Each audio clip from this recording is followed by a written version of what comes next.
শুষ্ক মৌসুম শুরু হতে না হতেই ধূলি ধূসরিত নগরীতে পরিণত হয়েছে রাজধানী ঢাকা।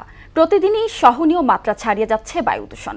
গবেষকরা বলছেন, নীতিগত দুর্বলতা, অপরিকল্পিত নগরায়ন ও বিজ্ঞানসম্মত নির্দেশনা না থাকায় দিন দিন বসবাসের অযোগ্য হয়ে উঠছে রাজধানী।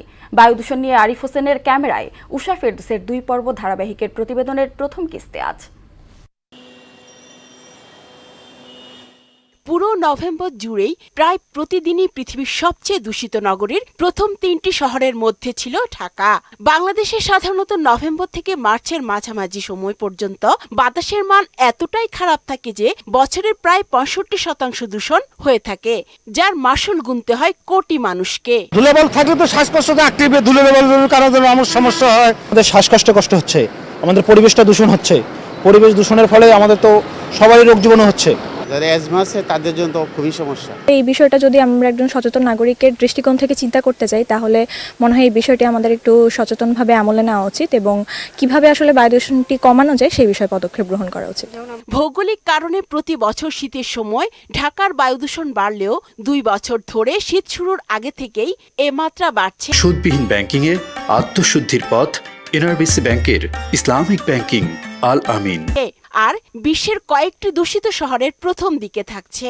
শুষ্ক মৌসুমে ভারতের অংশ থেকে বাংলাদেশের দিকে বাতাস প্রবাহিত হয়, তাই দিল্লির দূষণ চরম আকার ধারণ করলে বাংলাদেশেও বায়ু দূষণের মাত্রা বেড়ে যায়। বায়ু দূষণের ফলে দেখা যাচ্ছে ক্যান্সার হচ্ছে, বায়ু দূষণের ফলে ডায়রিয়া হচ্ছে, মহামারী হচ্ছে, চর্মরোগ হচ্ছে। অনেক সময় বায়ু দূষণের ফলে কনজাংটিভাইটিস হচ্ছে, ভাইরাল কনজাংটিভাইটিস একটা থেকে আরেকটা ছড়াচ্ছে।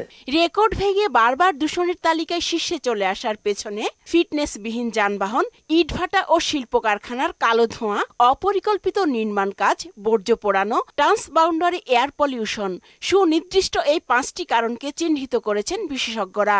আমরা শুধু গাইডলাইন ভ্যালু দিচ্ছি, কিন্তু আমরা কি করতে হবে সেটা কিন্তু আমরা বলতে পারছি না। তাহলে পলিসির একটা দুর্বল সাইড এটা। আমাদের যে গাইডলাইন ভ্যালুগুলো আছে সেইগুলোর পিছনে কোনো সায়েন্টিফিক কোনো ডকুমেন্টস নাই যে এইটা কিভাবে তৈরি হয়েছে।